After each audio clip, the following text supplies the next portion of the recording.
Hi friends, இந்த வீடியோவில் எதை பற்றி பார்க்க போகிறோம் அப்படின்னா, எல்லோரும் வாங்கக்கூடாதுன்னு நினைக்கிற விஷயமும் அதுதான். ஆனால் வாங்கக்கூடிய சூழ்நிலை ஏற்பட்டு நம்ம வாங்கக்கூடிய விஷயமும் அதுதாங்க. என்ன அப்படின்னா லோன் தாங்க. எல்லோருடைய லைஃப்லையும் இல்லாமலாம் இருக்காது. கண்டிப்பாக இருக்கும். நாங்கள் கொஞ்சம் நாளைக்கு முன்னாடியே சேர்த்து வச்சுருக்கோம் கொஞ்சம் அமௌண்ட்டு. நமக்கு தேவையானதை பண்ணிக்கிறதுக்காக லோன் வாங்குறதுல தப்பு இல்லைங்க. தேவையில்லாமல் லோன் வாங்கினா மட்டும்தான் தப்பு. ஆமாங்க, நம்ம வீட்டுக்கு போர் போட போகிறோம். பாதி அமௌண்ட் கையில் இருக்குது. பத்தாததுக்கு மட்டும்தான் லோன் போடுறதுக்காக நாங்கள் இப்போ கிளம்பிகிட்ருக்கோம். இந்த வளையல், இந்த பொட்டு எல்லாமே நம்மளுடைய திருவிழாவில் வாங்கினது தாங்க. திருவிழாவுக்கு வந்து அதிக செலவு வேறு ஆகிடுச்சு.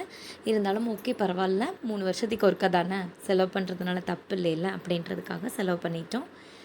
எல்லா பெண்களுமே கண்டிப்பாக கைத்தொழில் ஒன்று தெரிஞ்சுக்கணும்.